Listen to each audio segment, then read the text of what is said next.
DNA report. It's a complete copy of the report, and the second page has my signature at the bottom. Okay. And in particular, you were working off of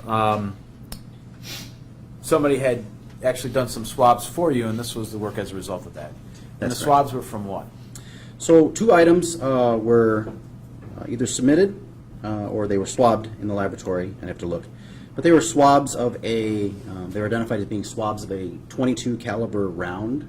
One swab of the first .22 caliber round and then a second swab of the other one were submitted as 2 separate items for DNA analysis. And these, and whether or not you know this, just for record purposes, these were the 2 rounds found on North Green Creek Road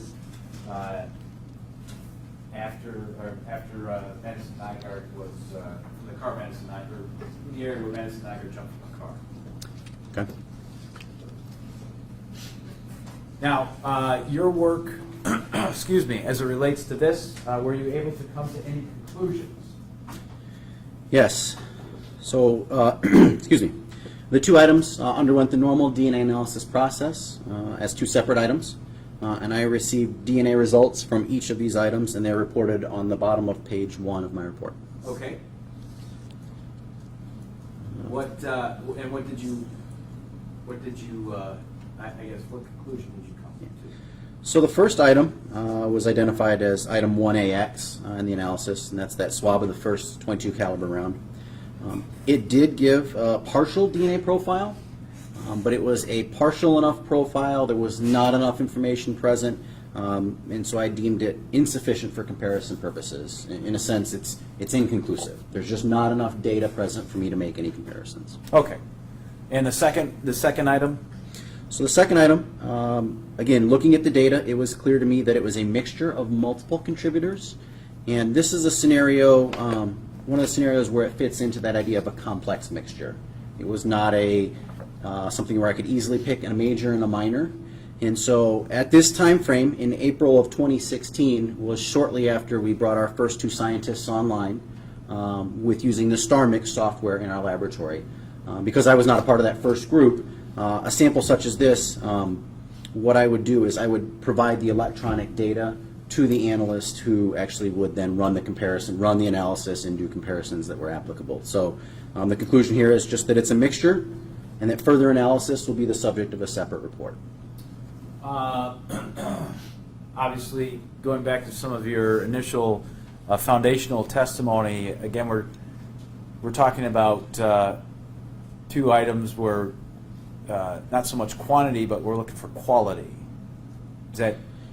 Actually, it could be both. Likely quality based on the information I had as far as recovery location, being outside in an environment, whether it's the light or the heat and humidity, whether it's the dirt from the ground that could inhibit DNA. There's a variety of different things quality-wise that apply. But also I would say, I would offer on items such as this, quantity can sometimes also be a concern. It's not an item that you are frequently going to touch. A lot of times with a .22 caliber round like this, you take it out of the box and you load a firearm, and that might be the only time you touch that. If you unload, maybe load it again, you're really talking very limited and not a lot of contact that's repeated that's going to leave a good source of DNA behind. All right. And I think you indicated your signature's on the bottom. Anything different about that report than the one that you originally offered and submitted? No, there's not. Your Honor, I move for the admission of People's 170. What number is that? 170? Okay. Any objection? No, sir. Case received. Okay. Under that same lab number, we're going to move to record number 4.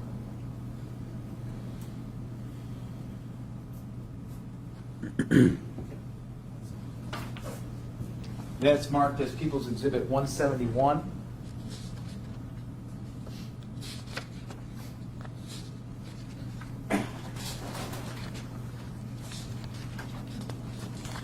Yes, People's Exhibit 171 is a copy of my record number 4 report for this laboratory number.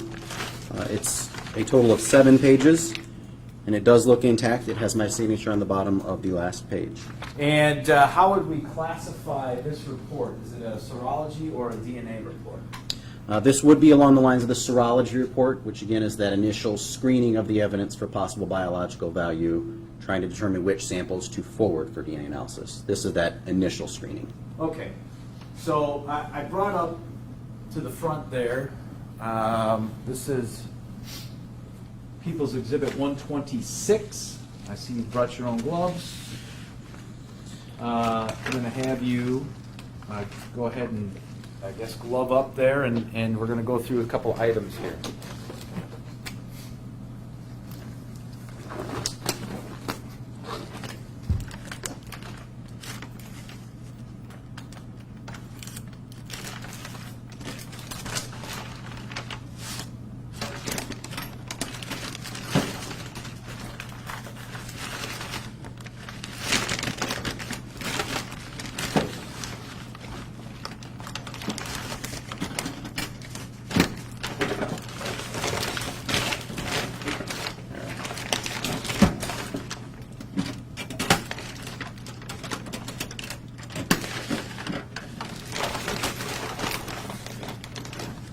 Trying to figure out the best way to do this. I'll move this out of the way for you.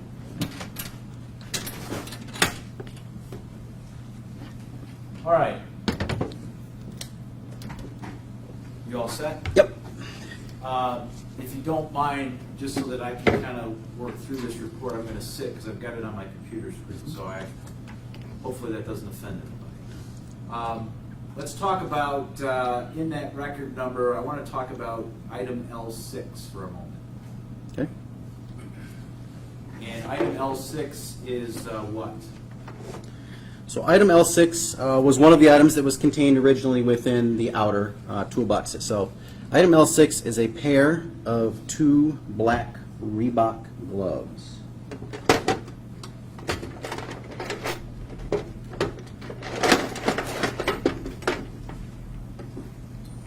Now, this is probably a good spot to just talk briefly when you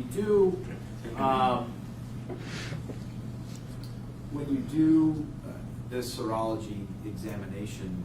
What are you looking for?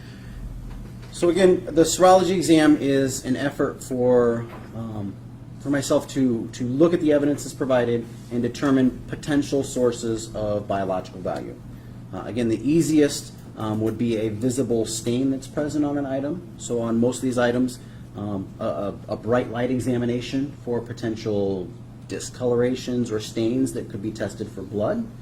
But then also after kind of that cursory look to see stains that might be present, then considering other types of DNA that may be present on an item, again, such as the contact DNA type example we talked about earlier. Okay, so in this particular instance, in referencing this report, what tests did you perform and did it provide any information to you? So specific to item L6, and it's actually these right here, it's a apparent pair of Reebok, like a baseball batter's type style gloves. I did note that they were significantly worn. But then the initial examination was to visually examine and see if there's any potential blood stains that are present. On this item, there were a few areas of discoloration, so I actually tested, I think, 3 separate areas. I have a chemical test. Several chemical tests that are available to test for blood. And the initial, on page 3 of my report, about halfway down, item L6, the initial test that I conducted because of the nature of this evidence was a phenolphthalein test, and it's a color change test. If there's a color change, then it indicates the possible presence of blood. And one of the stains on the exterior of this glove, or one of the discolorations on the exterior of this glove, did give a positive phenolphthalein, which is an indication of the possible presence of blood. I like to follow that up with a hemotrace test. It's a slightly different style test. It's more of an immunological test that's specific for proteins in human blood. And that test did come back as negative. The hemotrace was negative, so it did not indicate the presence of human blood. Whatever stain may have been present could have been a variety of other things, but it did not initially indicate positive for that. Regardless, again, then you fall back to the secondary position of what other potential sources of DNA on this glove. And so actually at the time of this report in May of 2016, I did go ahead and collect a swab of the interior of the glove.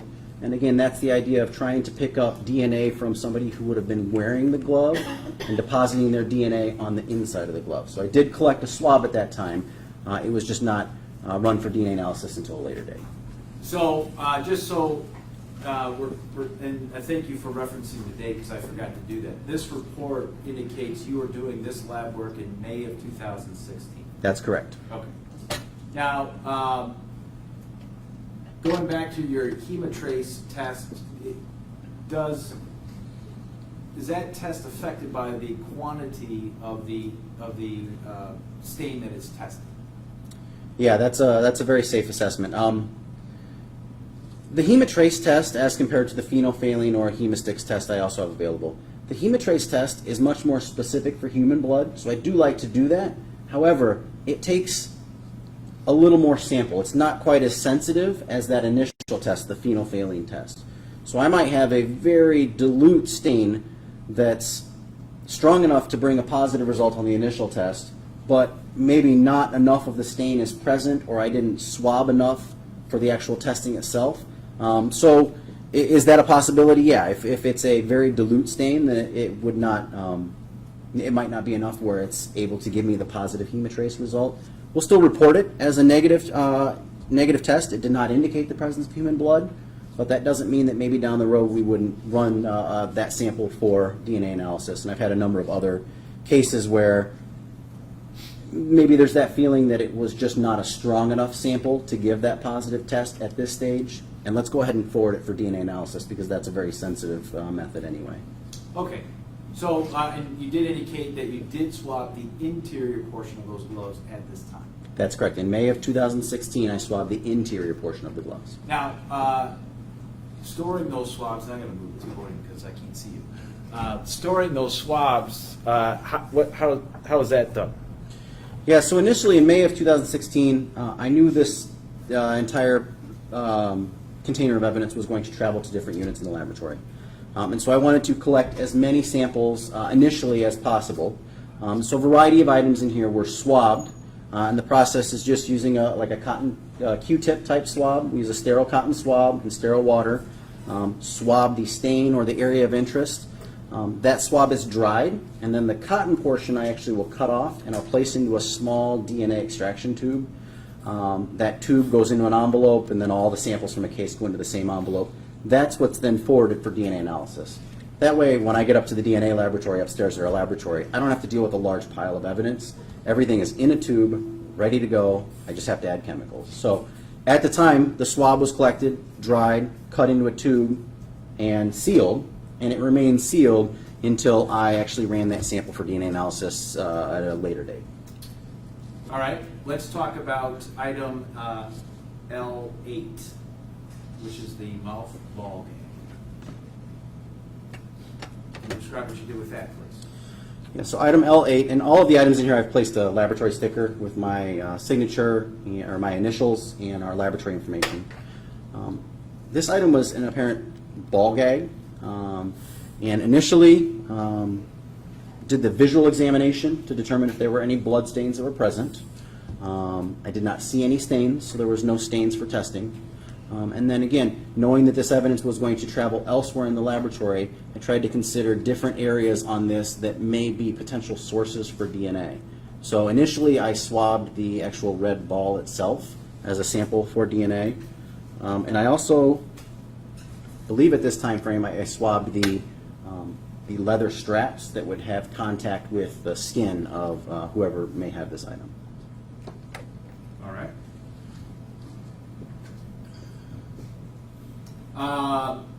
Moving on to item L10.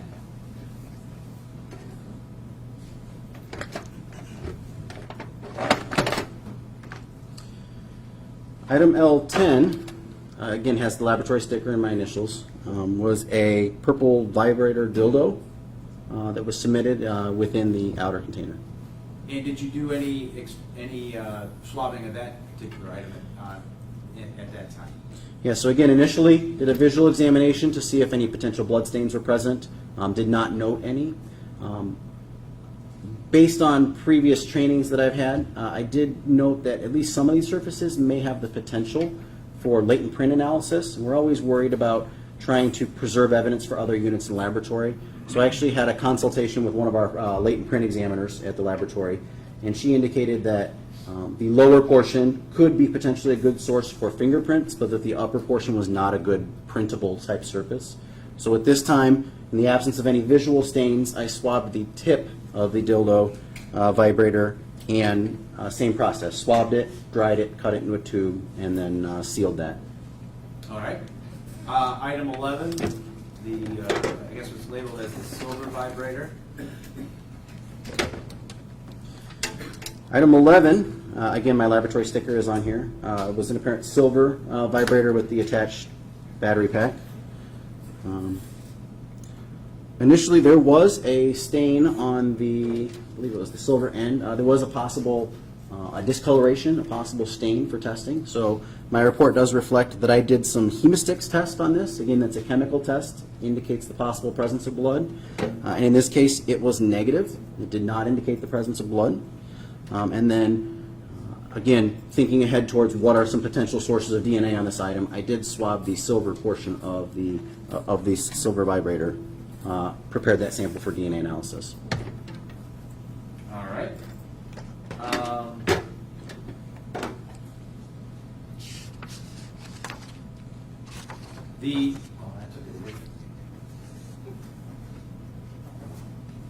Let's talk about the work you did on People's 127 real quick. The handgun.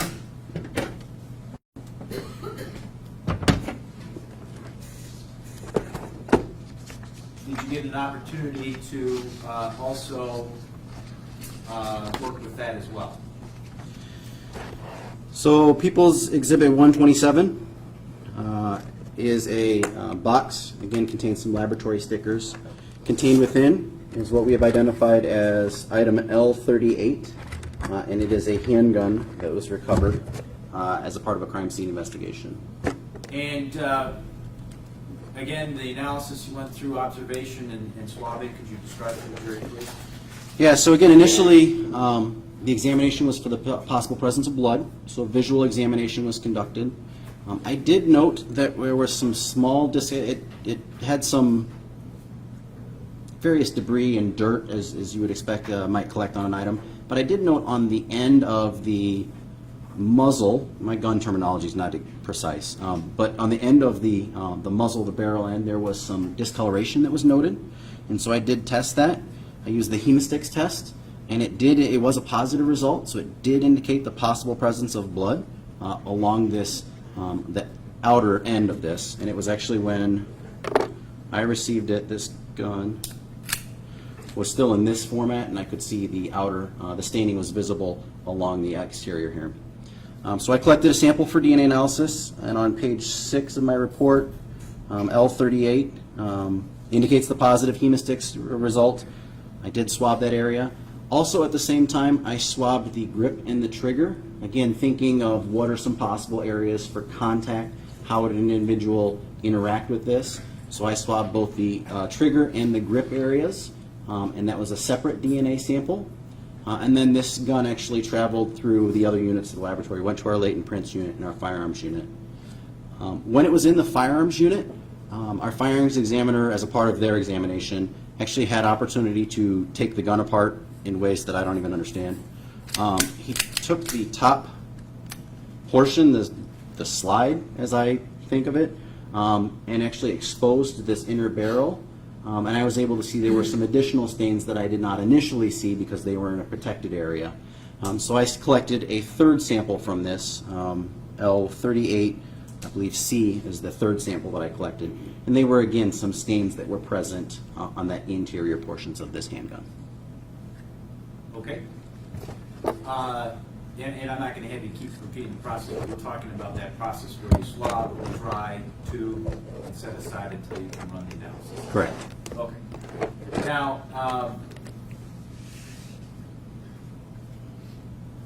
going back here to record number 4. Also, you closed up the box a little quick on me there, Yep. Mr. Hayhurst. But going back up the report to, let's talk about L16, the J shape with the ball on.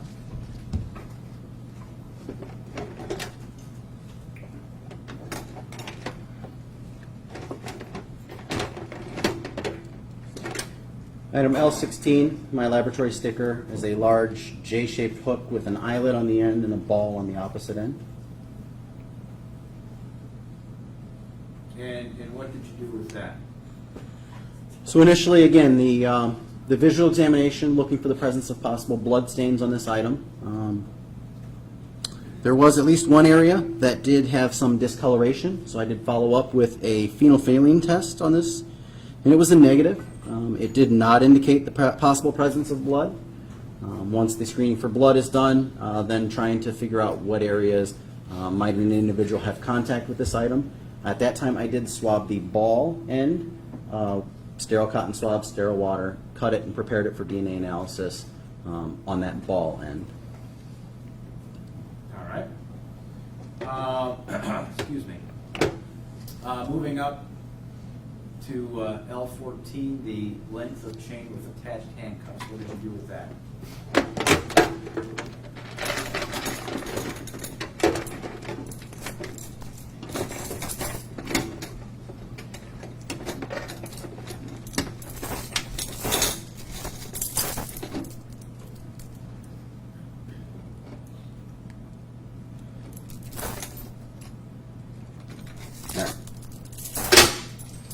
Item L14 is a length of chain, approximately, I think it was a little over 3 feet, and then actually had a pair of handcuffs that was attached to that last link. This was contained within this outer toolbox. It does bear my laboratory sticker and my initials. L14 originally examined with bright light for the possible presence of blood. There was a few areas, there's some areas of like rust that are noted here, so that was kind of taken into consideration. There were a few areas that quite possibly could have been rust, but in an abundance of caution, I went ahead and tested a few of those areas, and then a few areas of discoloration. Used the phenolphthalein test, and in each of these areas, the phenolphthalein ended up being negative. It did not indicate the possible presence of blood. I did swab at this time in May of 2016. I did swab the interior portions of the handcuff. Again, the area where an individual may have contact, skin contact with this item, and so that swab was taken at this time and forwarded for DNA, or prepared for DNA analysis. Okay. There's also, as well as the Reebok gloves, there was a single glove too. That's L17, is that correct? That's correct.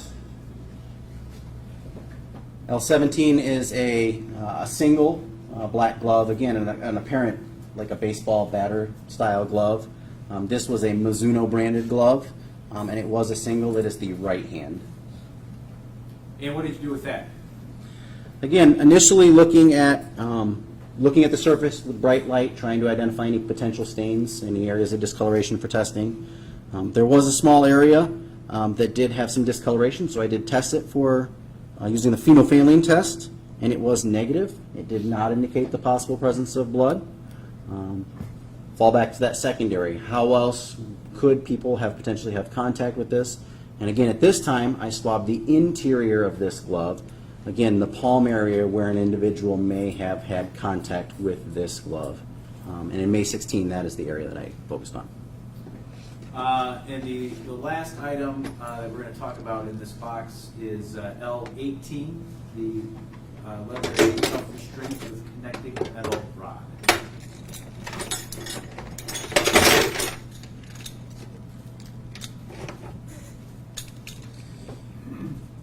Excuse me. Item L18 is a pair of apparent leather restraints that are connected by a chain, and then the chain has a rod to hold them separate.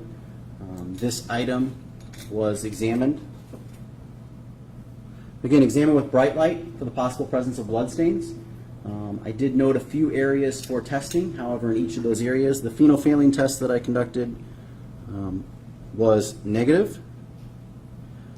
And so it did not indicate the possible presence of blood. Then again, fall back to the second question of what areas might an individual have contact with this item? Where could I potentially find skin cells from that contact? And so I did swab at this time the interior of each of these leather restraint areas, again with the idea of where they would have had contact with an individual. That swab was prepared for DNA analysis.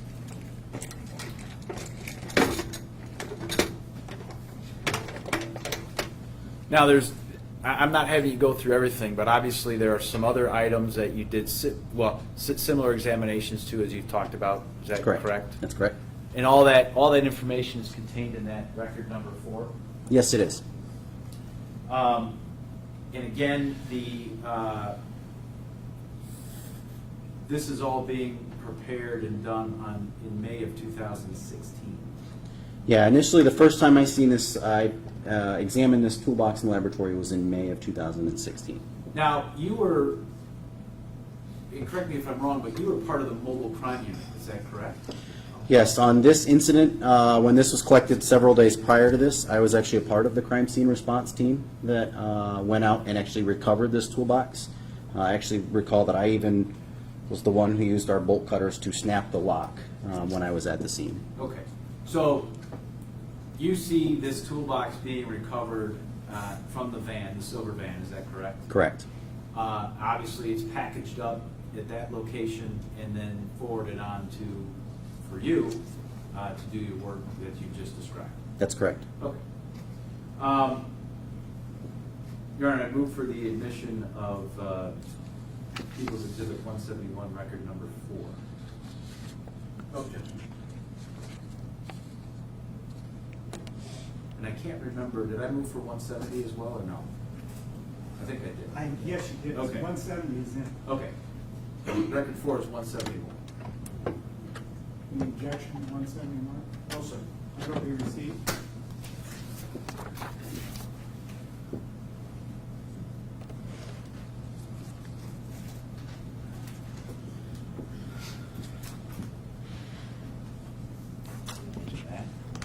Just a second. Might as well keep those on. Swap it and pair out. Okay.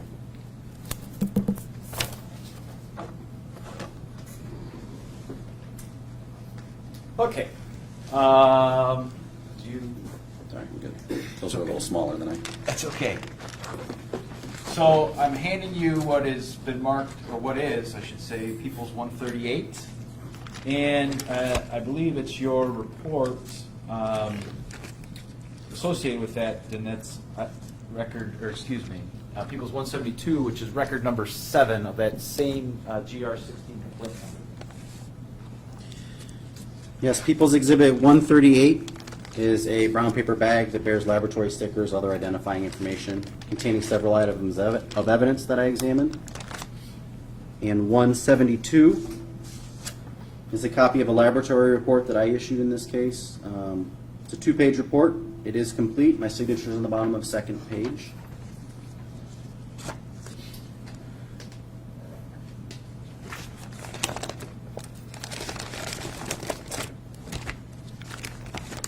Do one other thing here.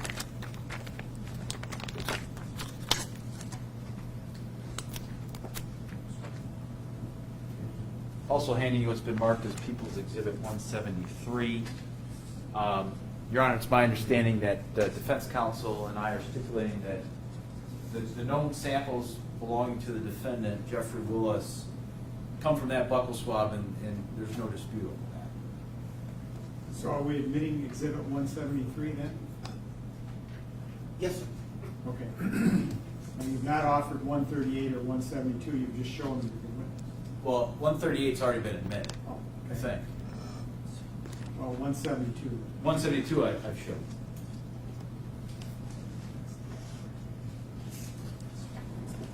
Okay. Let's talk about what you did here or what you've received, I guess, what this report is telling us, Record 7 is telling us. Okay. You received, what's been stipulated to, you received a known sample, what we typically call a buccal swab, which I think you've kind of identified from the defendant, Jeffrey Willis. Is that correct? That's correct. It contains a buccal swab. Again, that's a swab of the buccal cells on the interior of the cheek. We like those for reference samples because they're pretty non-invasive and it's a good wealth of DNA. So that was collected and submitted under this laboratory report. Okay. And the other item, which is the People's Exhibit 138, was also received via this lab report as well. Is that correct? That's correct. They were both submitted to the laboratory at the same time, and so because they were submitted at the same time, they are both reported on the same report. And again, this report, Record 7, is this a serology report or a DNA report? This is the serology type of report that we have. Again, that's the initial screening for the possible presence of stains and DNA on an item. And did you perform on those two pairs of underwear any sort of tests? Yeah, so I received 2 pairs of underwear. One is a pink pair of panties and one is a red pair of panties.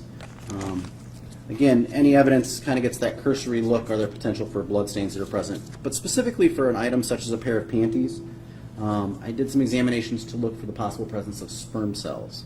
So the pink pair of panties was first, and I examined them. There is a small area, and I did cut the sides in order to access them in the laboratory. It's easier for testing. There's a small area in the crotch of the panties, and you can see where I have removed a cutting. There was a small stain that was present there. I have a chemical test that indicated the possible presence of seminal fluid, in that area. And then I followed up with a microscopic examination. I prepared a slide, and it's actually in this little holder here. Prepared a slide and was able to visualize some actual sperm cells that were present. So the combination of those tests did confirm the presence of semen in the crotch panel of those panties. And so a cutting was taken from that crotch area of the panties for some DNA analysis. All right. And did you do a similar similar examination as far as the red panties? Yeah, so the red panties, again, were examined in a very similar type of a fashion. In this case, there was no, some AP testing, some acid phosphatase testing, did not indicate, it was negative. It did not indicate the possible presence of seminal fluid. So instead, with this pair of panties, I actually took 2 samples, both of them contact type samples, and I actually believe only one of them ended up getting run for DNA analysis. Specifically looking to who might be the wearer of this pair of panties, so I swabbed the waistband, the interior of the waistband of the panties, cut that swab into a tube and prepared that for DNA analysis. And essentially, is that, ultimately, is that what Record 7 tells us? That is correct. All right.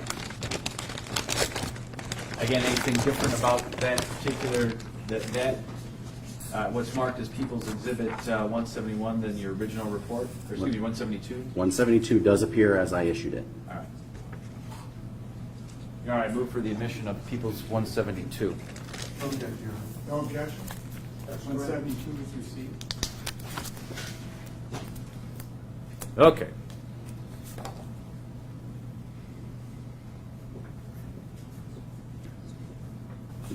Yes, sir. Okay, handing you what's been marked as People's Exhibit 174, record number 8 of that same GR16 laboratory number. What, again, is this a serology report or DNA report? People's Exhibit 174 is a copy of a laboratory report that I issued, and this is a DNA formatted report. Indicates the samples that were actually submitted and tested for DNA analysis. Now, does it indicate the evidence that you were testing? Let's start with the known samples that you had. Yeah, so on the top of page, or in the middle of page 1, is the beginning of the listing of all the evidence that was available to me for testing and comparisons.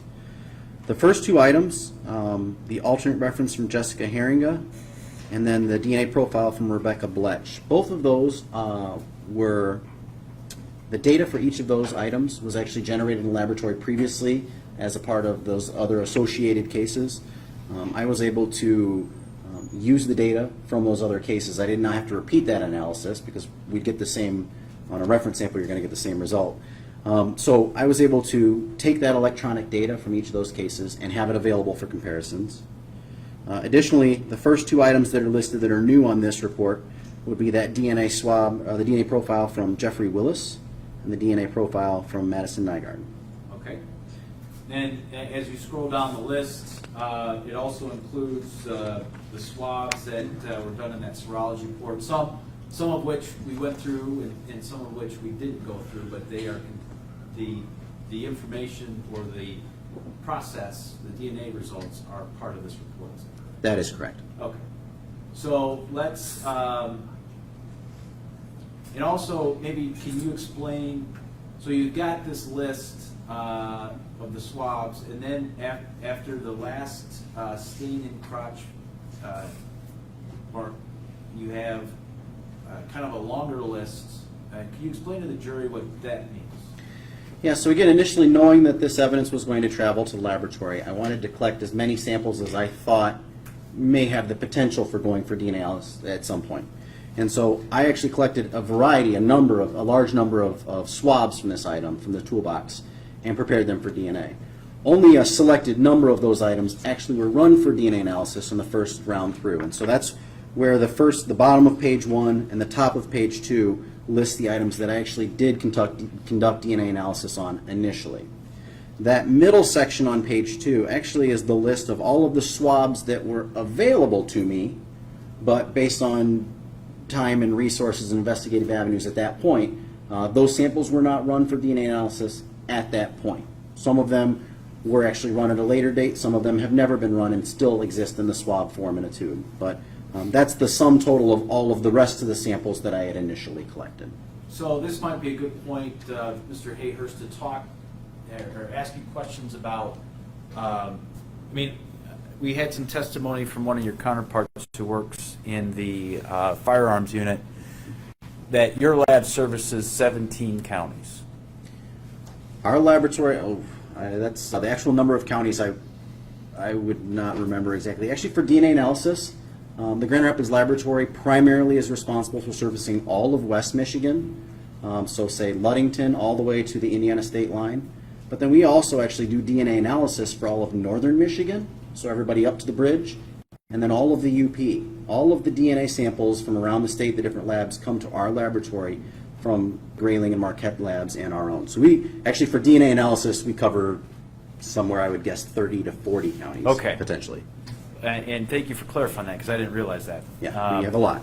So as a result of, and obviously you're dealing with all the, not only the state police posts that service those areas, but also the local jurisdictions as well. Correct.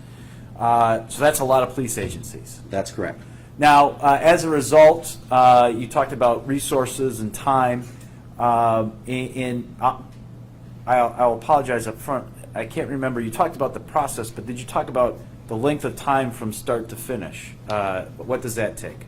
Yeah, so the initial screening of a piece of evidence, if it's a single piece of evidence, doesn't take long to look for blood stains and swab for DNA. That can be conducted in a matter of hours. But the DNA analysis process, because it's multi-step, because there are times that are built in for each of those different steps, there's some interpretation time that's built in, the review time. To actually conduct DNA analysis on an item, it's pretty common that you're looking at a backlog or a turnaround time of several months between when an item is submitted to the laboratory and when you might get that first round of results. And as a result, does the state police have a policy as it relates to the number of items an agency can submit and I guess the priority of what is tested? Yeah, so we have a policy that generally indicates we are to limit it to 7 samples being actually run for DNA analysis initially, and then whatever reference samples are available, we don't count those against. But as far as evidentiary type samples, we try to limit to 7 samples for homicide type cases. For all other cases, we generally will limit agencies to 2 DNA samples initially. So again, that's just an effort to have us try to stay ahead of not having huge backlogs where we increase turnaround time. So we do have some guidelines for how many are tested. And the one thing you did mention, because you're currently doing it, you have to build in for court time too. That's correct. I mean, you get subpoenaed because of the work you do. That's correct. Okay. Frequently far away. Last 2 weeks ago I was in Munising, so it's not necessarily local testimony either. Correct. Okay. So that does that put in context a little bit, Mr. Hayhurst? You know, what when we talk about these lists and what was and wasn't done, essentially, that's what agencies are dealing with, and you are dealing with based on resources. That's correct. Okay. So let's talk about let's talk about the process that you used in obtaining the DNA results for the particular pieces that you're looking at in this record. Okay.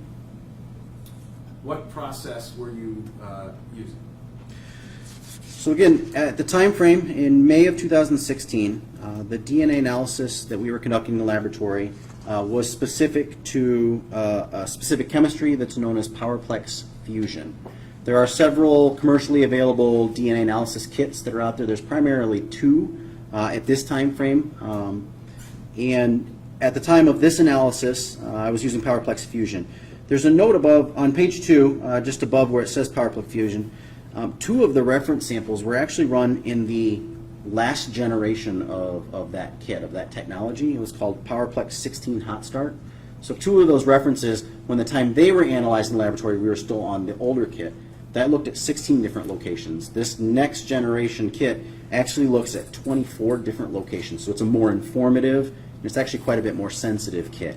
So all of the testing that was done on this evidence was done with the fusion system, but then they are compatible. So you can do comparisons to older reference samples.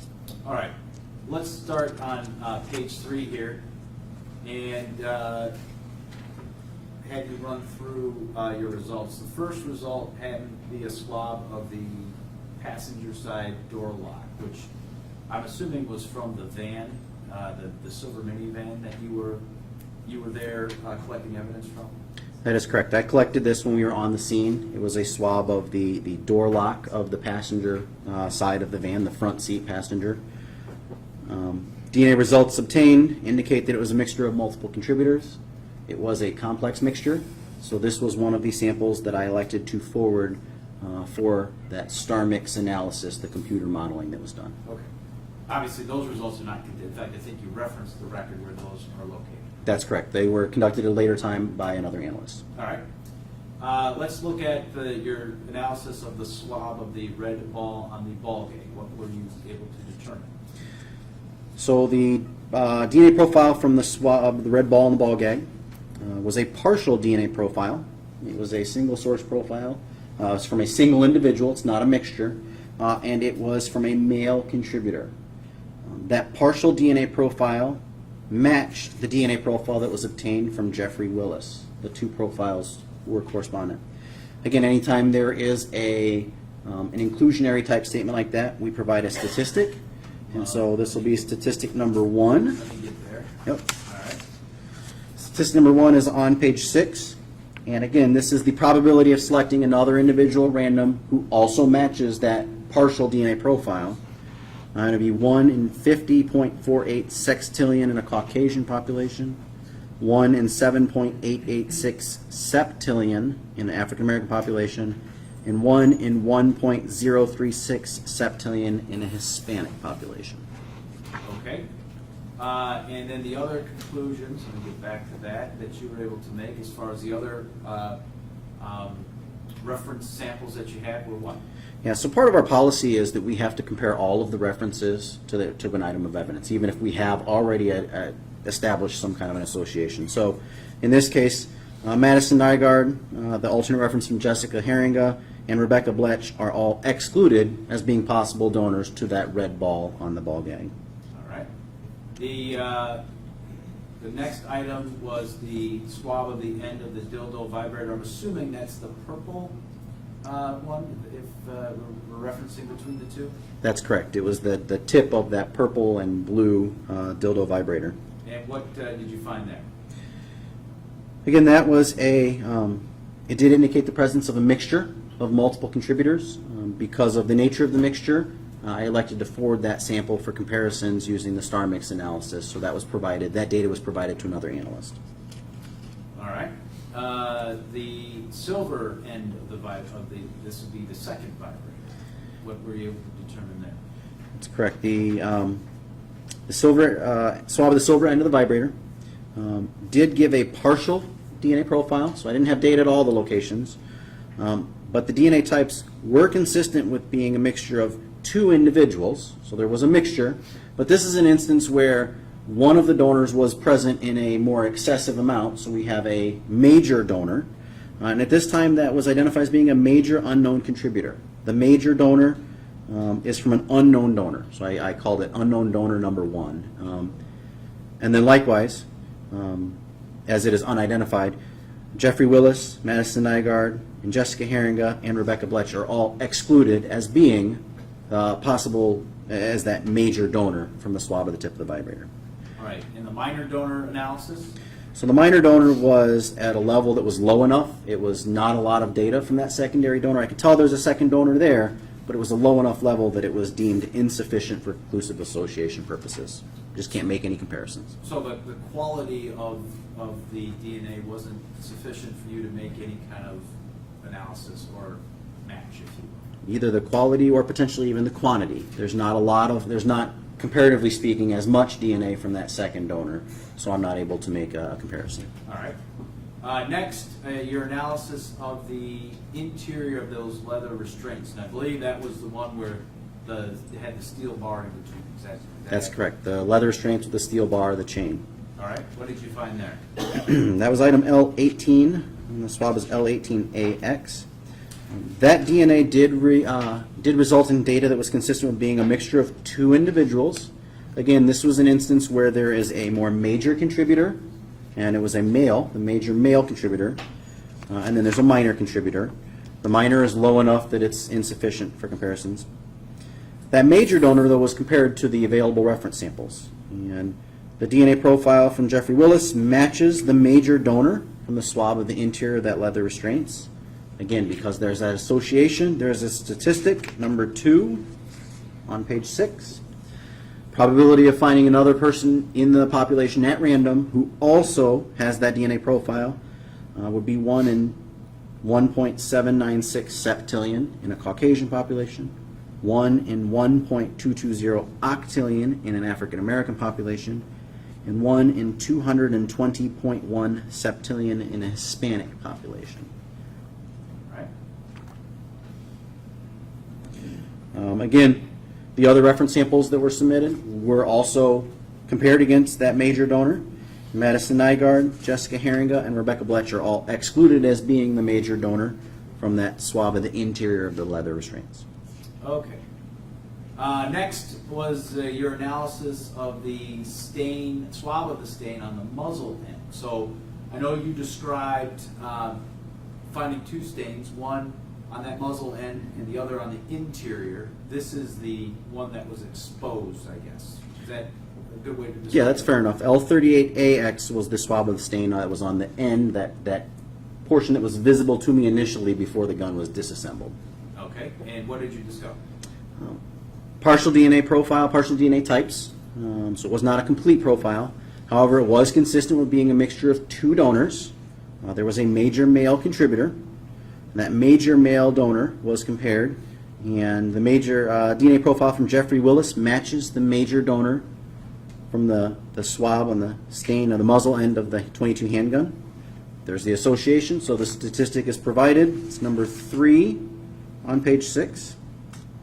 Probability of selecting another individual random who also matches would be 1 in 1.935 quadrillion in a Caucasian population, 1 in 14.01 quadrillion in the African American population, 1 in 10.43 quadrillion in a Hispanic population.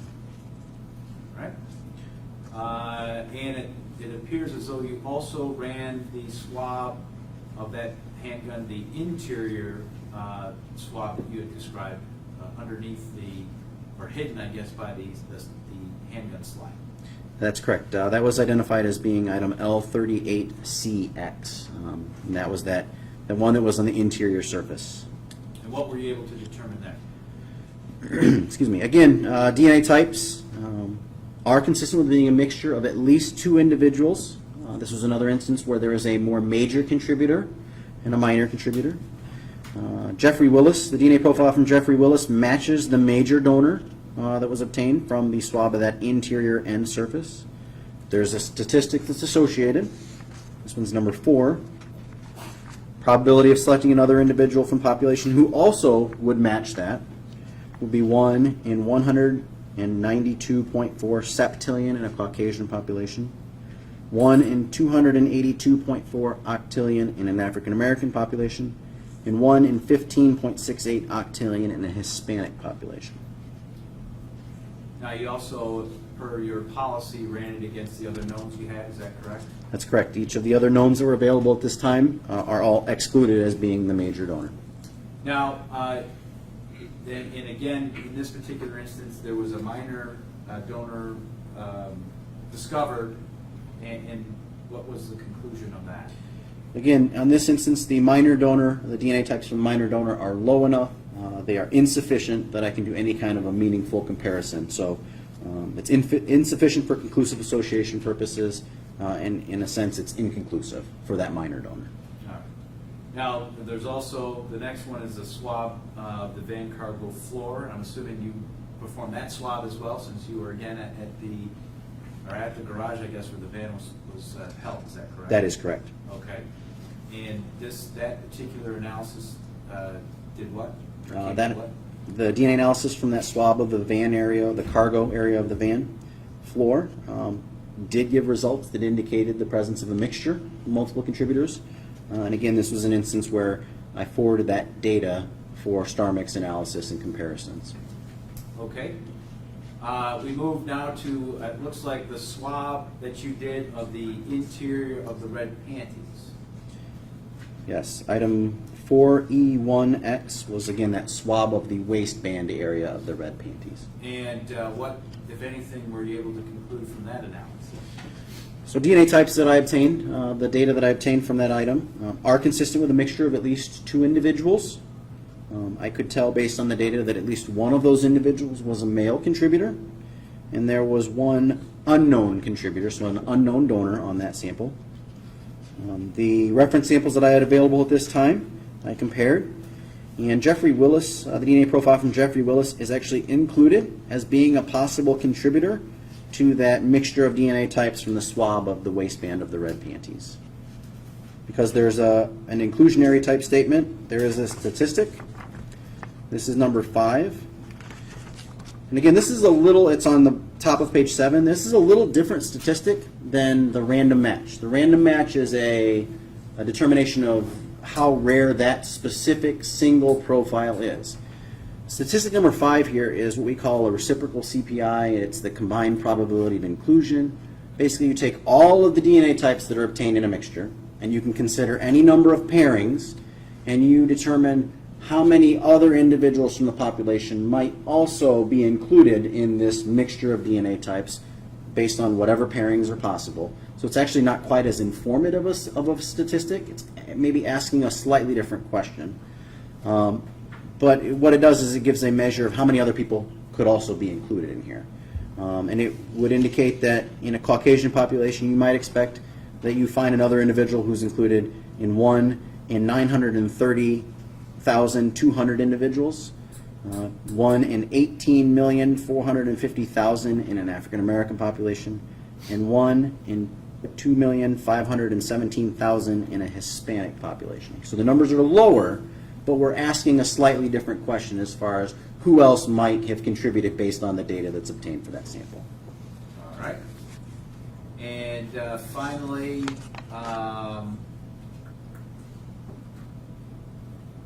well, I should say that the other two items, it appears as though they were F1 and F2, the two stains.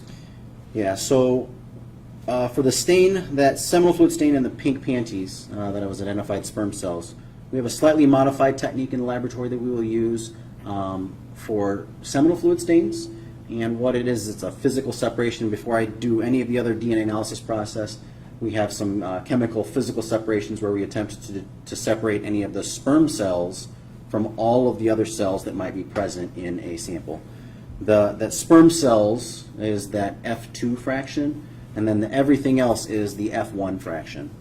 So we actually come up with two separate conclusions because after we split them, they're treated as two separate items. And the F1 conclusion was what?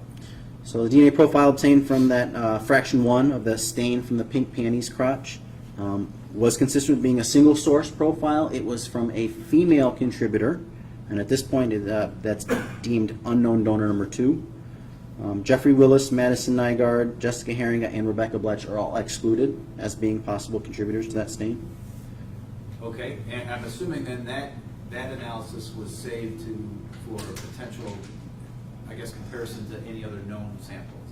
That's correct. At that time, that data was available for comparison against any additional suspects, victims, eliminations, anyone else who might have been a possible source. And so comparisons were done at a later date. All right, and then your analysis on the F2? Again, that fraction 2, the F2 of that stain from the crotch and the pink panties, did indicate the presence of a mixture of 2 individuals.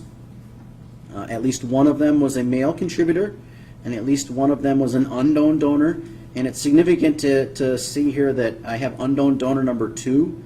It is the same unknown donor that we saw in the other fraction of the panties. The same unidentified profile was visible in both.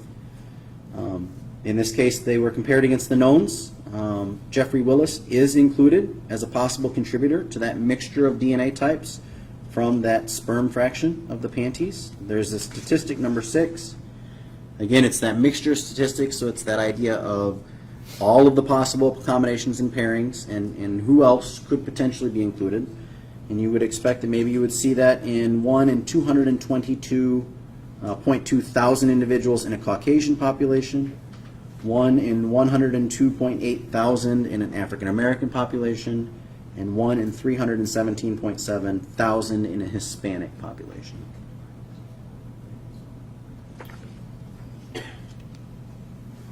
Okay. And if memory serves me correctly, of the evidence, that was, well, let's go back and certainly it was, again, due to policy or because of policy compared to everything else, all the other knowns that you had? Yeah, at this time, all of the knowns that we had available that we believed could have possibly been donors were compared. So, again, on that stain from the crotch of the pink panties, Madison Nygaard, Jessica Heeringa, and Rebecca Bletch are all excluded as possible donors. And I believe that concluded your analysis for record 8. Is that correct? That is correct. Your Honor, I move for the admission of People's Exhibit 174, which is record 8. No objection, Your Honor. It'll be received. Thank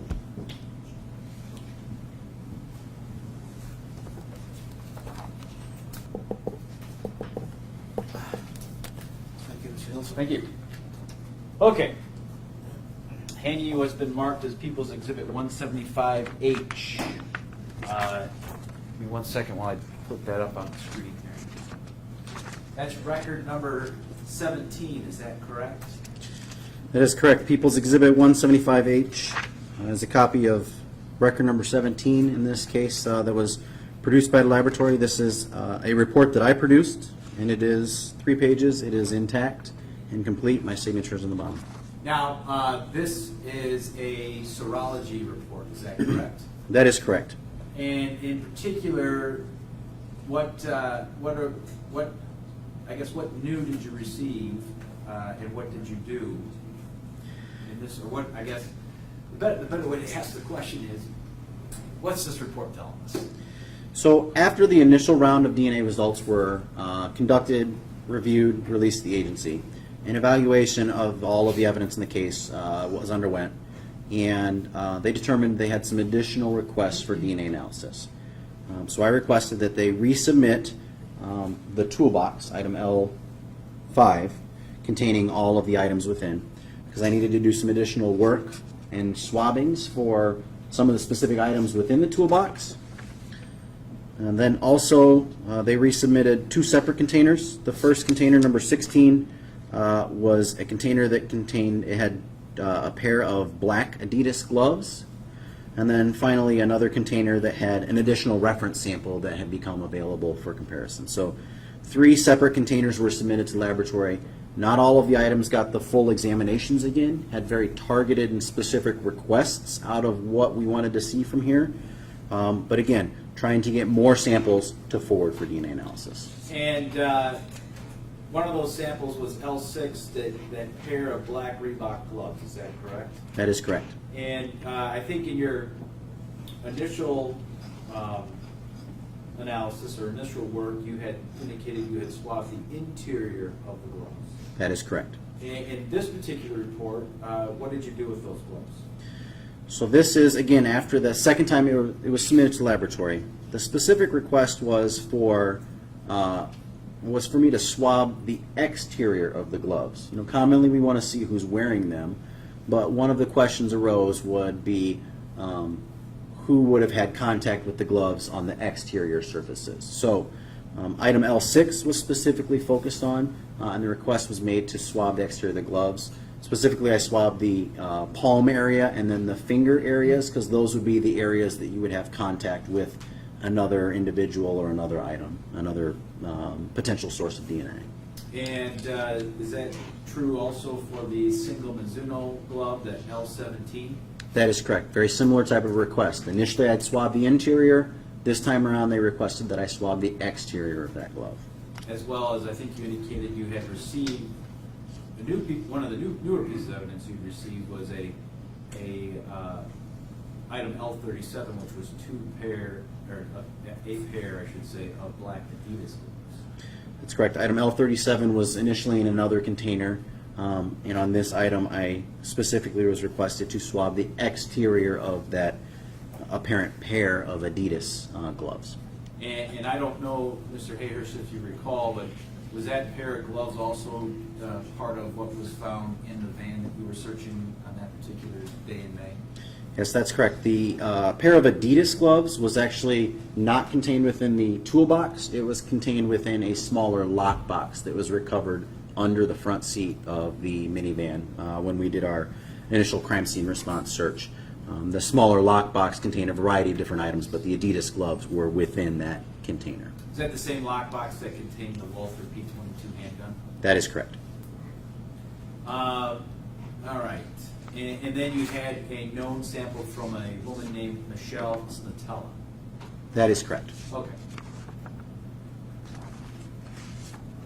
And without beating a dead horse, similar process: swab, dry, cut, tube, and store for later analysis. Yes, exactly correct. Okay. Your Honor, I move for the admission of Exhibit 175. No objection, Your Honor. Received.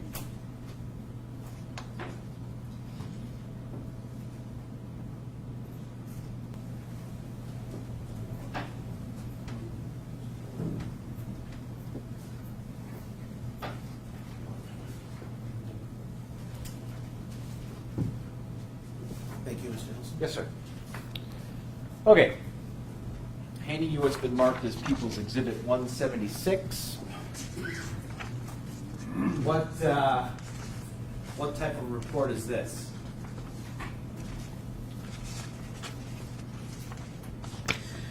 People's Exhibit 176 is a copy of a laboratory report that I issued in this case. It is a DNA report.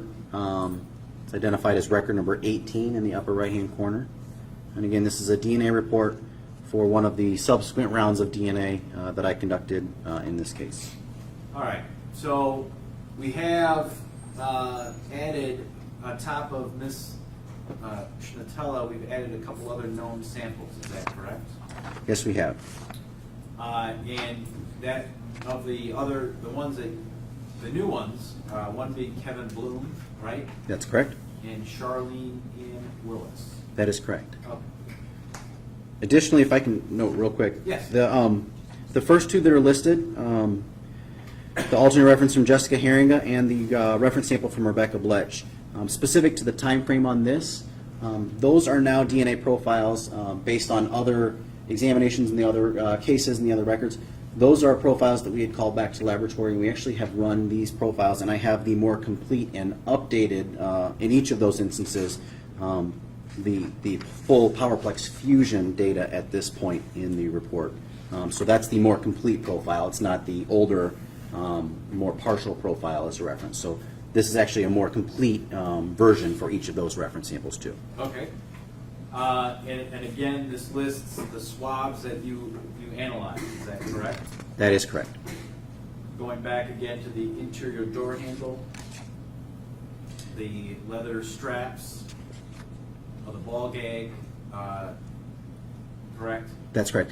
And the swab of the interior, well, I guess there's some new cuttings as well, correct, that you're looking at? So on this time around, again, starting at the bottom of page 1, these are samples that are now getting DNA analysis for the first time. So we have some new evidence in addition to having some new knowns. So this report gets a little more complicated, but this is the first time we've run the actual interior door handle. Previously I had done the lock, but this is the handle from the van. The leather straps on the ball gag. Previously I had done the ball, and this is the actual swab of the straps being done for the first time. The interior edge of the handcuffs, and that would be the handcuffs that are on the long chain that we talked about. And then other items, the 22 handgun grip and trigger we spoke about earlier, where I actually swabbed the portion that would have been handled on the handgun. That's the first time we see this. And then the last 3 items in the evidence, the gloves. The Reebok glove exterior, the Mizuno glove exterior swab, and the Adidas glove exterior swab. Each of those items are things we've discussed that are being run here for the first time in DNA analysis. All right. And then it goes on to the list of things that you have that aren't contained in this report, similar to the other reports that you've talked about. That's correct. First, the list of things that were previously analyzed and are available for comparison, and then at the bottom of page 2, the other items that still have not seen DNA analysis. They may or may not in the future, but they are not at the time of this report actually analyzed. All right. So let's go through your analysis here. First, on the interior part of the door, what were you able to determine? The swab of the passenger side interior door handle did give a partial DNA profile, so it's not data at all the locations. It did indicate the presence of at least 3 donors. And because it was partial, because it's a complicated mixture, and just the limited amount of actual data that was obtained, no conclusions can be made. It was an inconclusive result. And I don't. Was this one that was later forwarded on to have the StarMix analysis, or was it too? It was just a sample that you really can't make any conclusions. Yeah, this was too partial. At the time that this report was done, at the time of the initial report, we really only wanted to send forward samples for StarMix analysis that we thought had a reasonable chance of giving a good result. This data was so partial, so limited, that there's really no way that a human or a computer is going to be able to make a good comparison. So it was just too insufficient, too inconclusive. All right, the next swab analyzed was that of the leather straps on the ball gag. What were you able to determine? Again, the swab of the leather straps in the ball gag were consistent with, it was a partial profile, so it's not at all the locations. It was consistent with a mixture of 2 individuals, and there was a major male contributor that was visible. That was compared against all of the reference samples that are available, and the DNA profile from Jeffrey Willis matches the DNA from the major donor on the swab of the leather straps in the ball gag. There's a statistic, it's number 1 on page 9. Probability of selecting another individual at random from the population who also would match that would be 1 in 2.290 trillion in Caucasian population, 1 in 10.20 trillion in an African American population, and 1 in 7.062 trillion in a Hispanic population. Okay. And then per your policy, you had to run that analysis for the other knowns you had. Is that correct? That's correct. I compared against all of the other reference samples that we had at this point in this case, and each of these individuals was excluded as being the major donor. That would be Kevin Bloom, Jessica Heeringa, Rebecca Bletch, Madison Nygaard, Charlene Ann Willis, and Michelle Schnatala are all excluded as being possible contributors to that leather straps in the ballgame. As the major donor. That's correct, as the major donor. The minor donor from those is insufficient for any kind of a comparison. So yes, each of them are excluded as the major donor. That's correct. All right. The interior edge of the handcuffs, what was your, and again, these were the handcuffs attached to the chain, is that correct? That's correct. The handcuffs that were contained within here that were attached to the chain. All right. I did get a DNA profile. It was consistent with being a single source profile from one individual, and it was a male contributor compared against all of the reference samples. And the DNA profile from that swab of the interior edge of the handcuffs matches the DNA profile from Jeffrey Willis. There's a statistic number 2 on page 9. Probability of finding someone else in the population who would also match that profile would be 283.0 sextillion in a Caucasian population, 1 in 220.6 septillion in an African American population, and 1 in 6.135 septillion in a Hispanic population.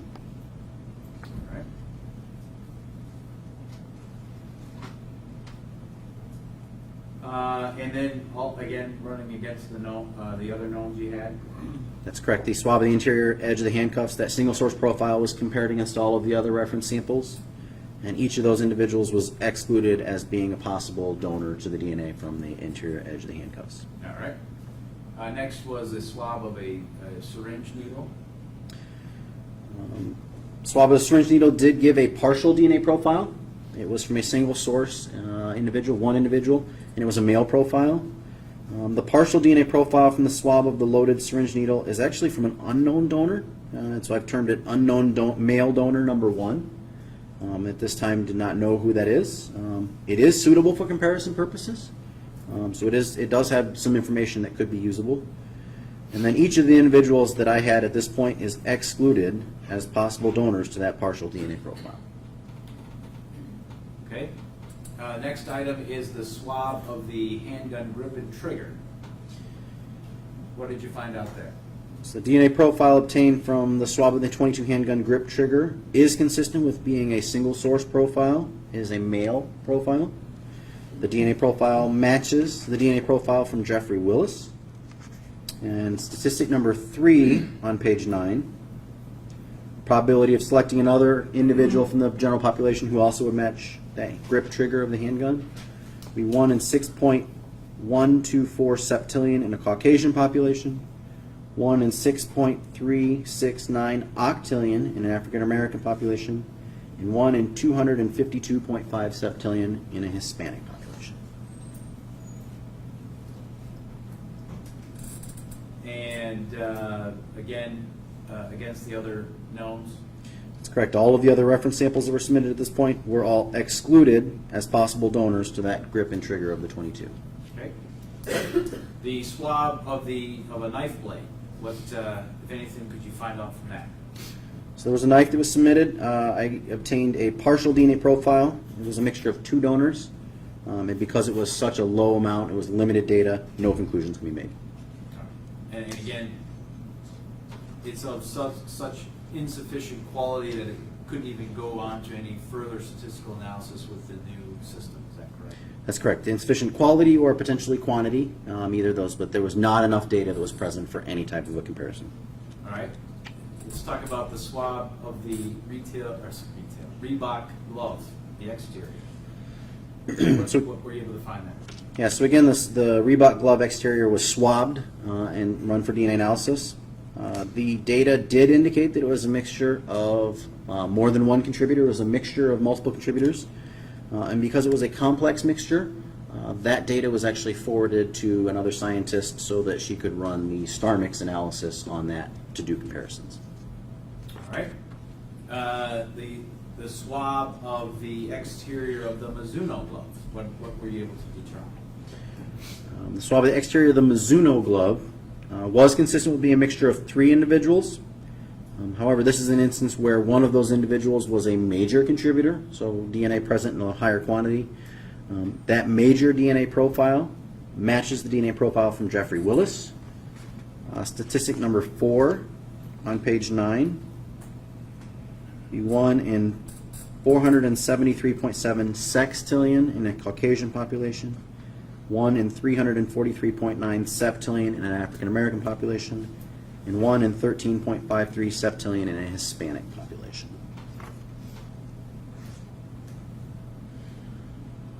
And the other reference samples that you had?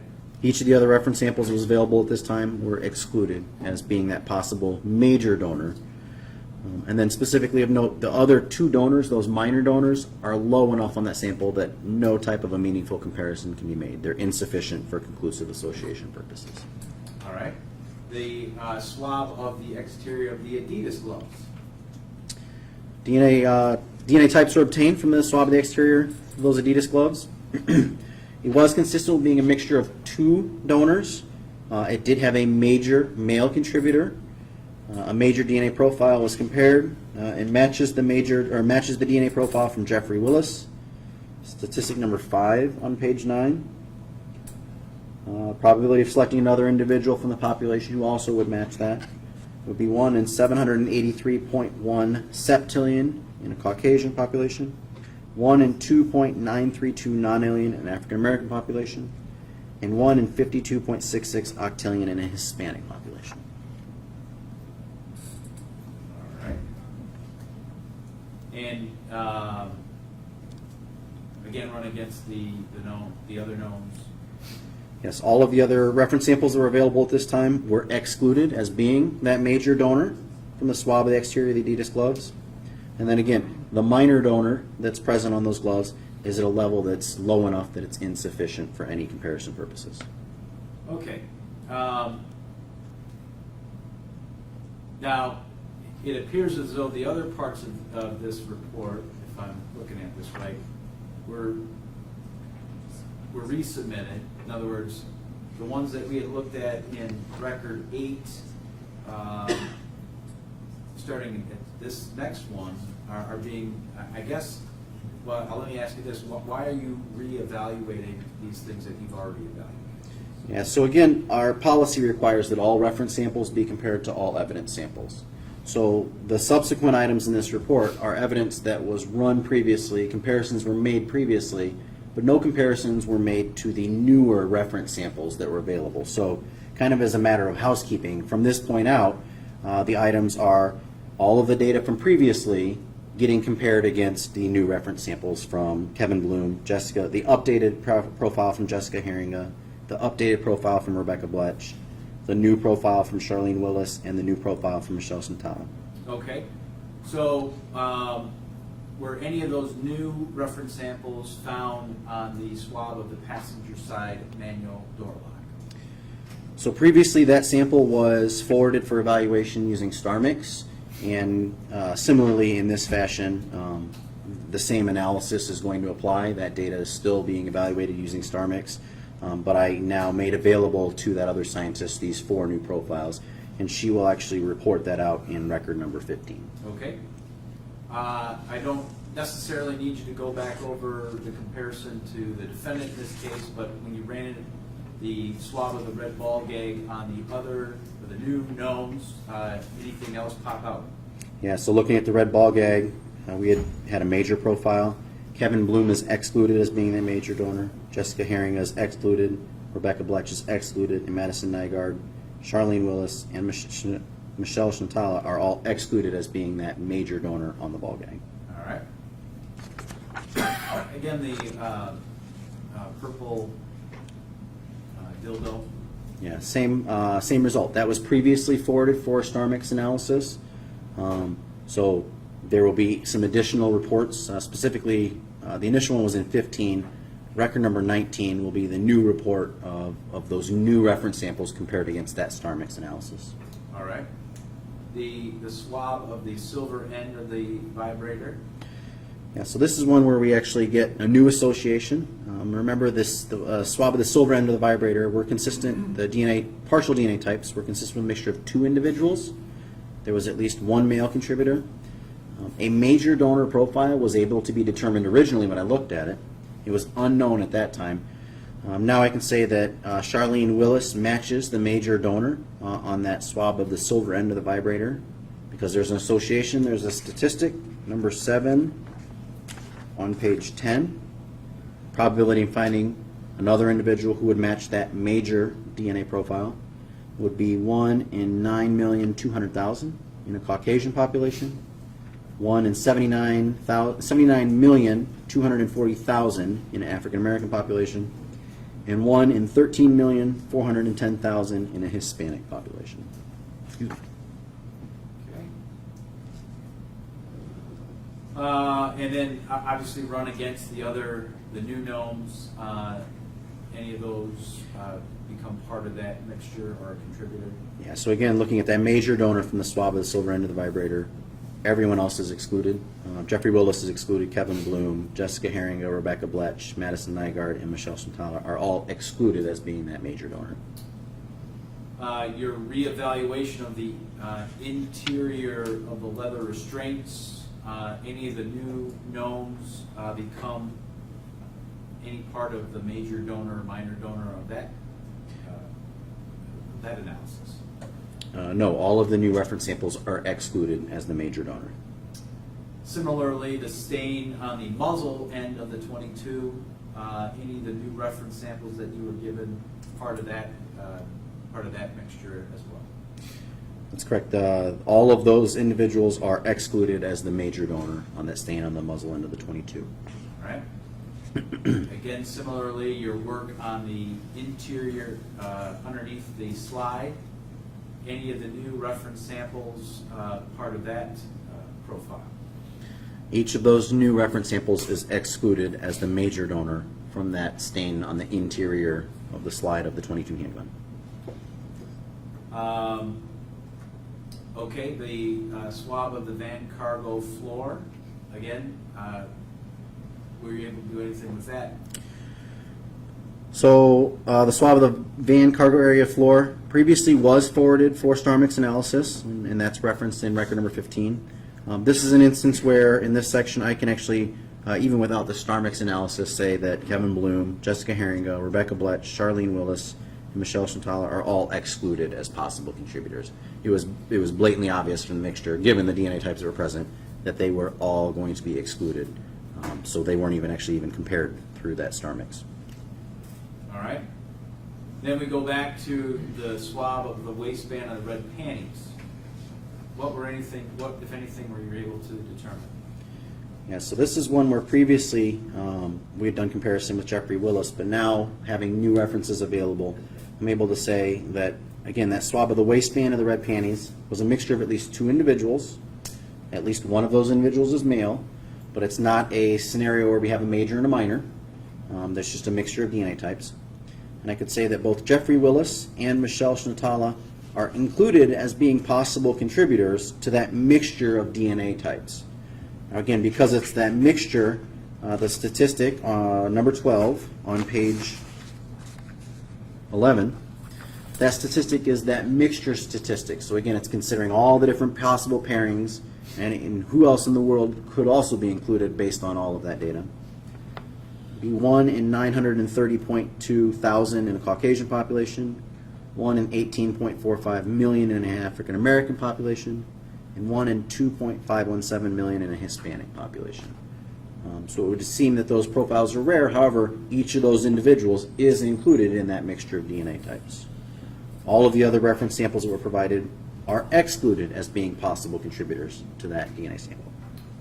Okay, and your work on fraction number 1 stain in the pink panty. Yeah, again, previously, fraction number 1 of the pink panties that stain in the crotch, we had an unidentified donor, and now we are able to say that we can identify, we can see an association. The DNA profile from the stain in the crotch of the pink panties matches the DNA profile from Michelle Santala. Because there is a match, there's a statistic number 11 on page 11. It's the probability of finding somebody else who also would match that profile. It'd be 1 in 3.621 non-alien in a Caucasian population, 1 in 932.8 non-alien in an African American population, and 1 in 38.02 non-alien in a Hispanic population. Each of those other individuals, each of the other reference samples are excluded as being the possible donor to that fraction 1 of the panties, of the pink panties, the stain in the crotch of the pink panties. So that would include Jeffrey Willis, Kevin Bloom, Jessica Heeringa, Rebecca Bletch, Madison Nygaard, and Charlene Willis. Each of them are excluded as being a possible source of that DNA. And fraction number 2? Fraction number 2, again, was a mixture of 2 individuals. At least one of those was a male. Similarly, it is a mixture without a major and a minor component, so we're just considering all of the different possible pairings. And both Jeffrey Willis and Michelle Shantala are included as being possible contributors. There's a statistic number 13. It's a mixture type statistic. It can be 1 in 222.2 thousand in a Caucasian population, 1 in 102.8 thousand in an African American population, and 1 in 317.7 in a thousand in a Hispanic population. Similarly, the other reference samples are all excluded as being in that mixture. Kevin Bloom, Jessica Heeringa, Rebecca Bletch, Madison Nygaard, and Charlene Willis. Each of them are excluded as being in that potential mixture, in that mixture of DNA types. Okay. And so that essentially includes your analysis recorded here in record number 18. That is correct. Your Honor, I move for the admission of Exhibit 176, which is record 176? 176. No objection, Your Honor. Proceed.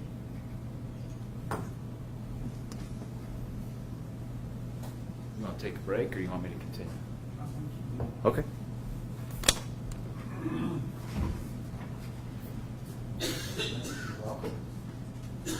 All right, this is Exhibit 177, which is a different lab number, GR 16-2492,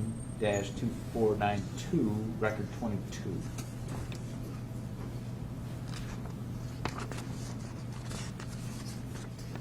And specifically, I'm not going to have you go through this entire list here, but this is a serology report, is that correct?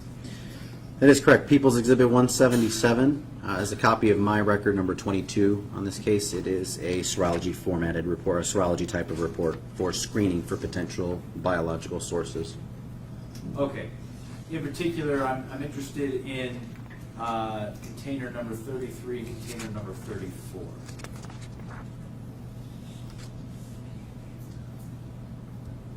Okay.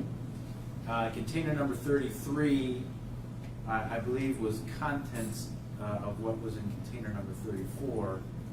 But in particular, in 33, what did you do in relationship to the video camera batteries and accessories that was found? Yeah, so container number 33 was identified to me as being originally within number 34. It had been separated for packaging and inventory. Container number 33 contained a variety of different camera accessories. Imagine camera filters, camera lenses, some different batteries, a variety of different miscellaneous things that could be used on a video camera. Specifically of interest, there was one battery that was located in there, and find my results. My results on page 4 for item 14O, the video camera batteries and accessories. These results are actually specific to that one battery. The other 20 items were screened for the possible presence of blood. Testing did not indicate the presence on most of them.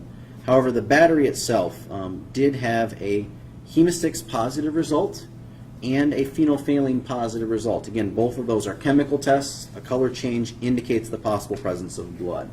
So that item was swabbed and forwarded for DNA analysis. Okay, and then in container number 34, the green camera bag. Yeah, so container number 34 was a relatively standard green camera bag that would hold a larger format camera. Specifically, my results are listed on page 4 for item 14P. There was some discoloration on the exterior of that bag. As I recall, it was on the bottom of the bag. A little discoloration. I tested it. It was phenolphthalein negative, so it did not indicate the possible presence of blood. Again, then going to that secondary idea, how would an individual have contact with this item? I actually swabbed the shoulder strap of the bag, the portion of the bag that you would grab onto and hold it, swabbed that and forwarded that sample for DNA analysis. And actually, out of all of the items in this report, those are the only 2 items to be forwarded for DNA analysis. All right. And again, that report is complete. Anything different than when you first submitted it? Other than some, there's a footer on the bottom from when it was transmitted to the agency. Otherwise, the content of the report does appear as I issued this originally. Your Honor, I move for the admission of People's Exhibit 177. No objection, Your Honor. Received.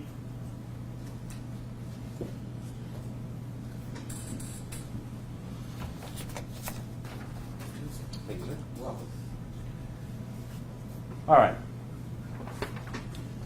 Exhibit 178, People's Exhibit 178. This is that same 2492 lab number, and it's record number 25.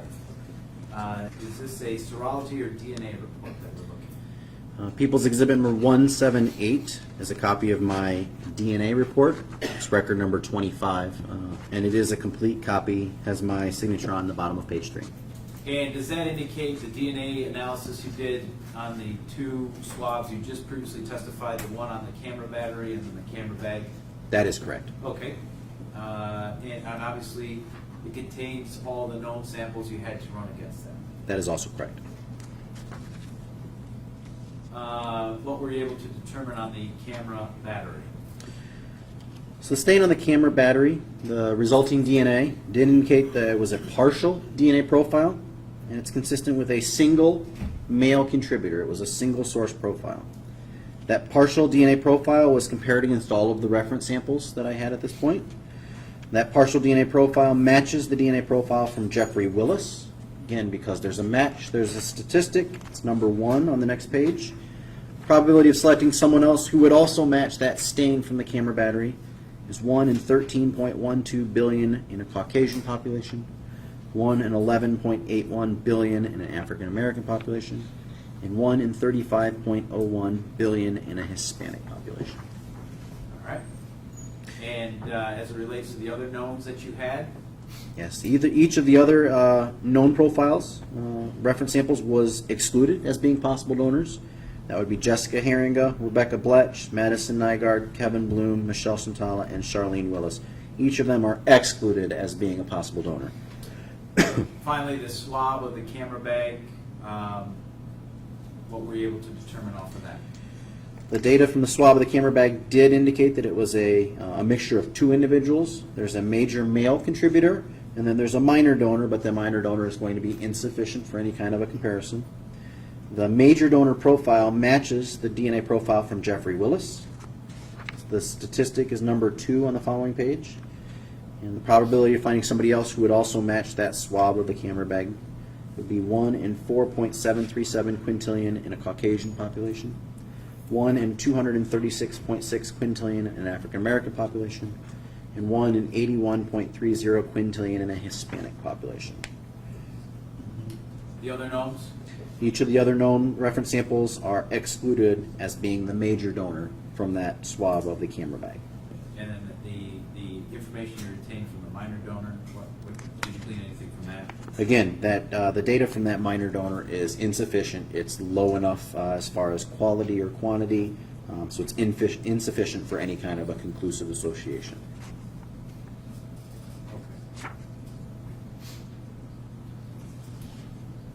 Your report, I think you've indicated, is intact there, nothing different than the original one you submitted? Again, other than the footer and actually a small header at the top, a note in the top margin, the content of the report itself is exactly how I produced it. Your Honor, I move for the admission of People's Exhibit 178. No objection, Your Honor. Received.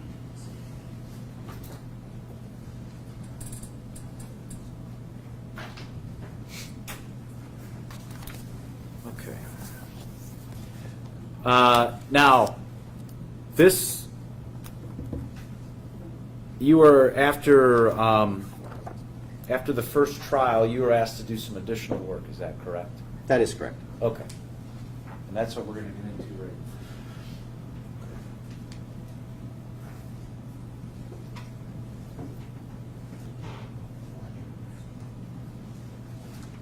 Thank you. You're welcome. Okay. Handy what's been marked as People's Exhibit 179. This is record number 30. Yes.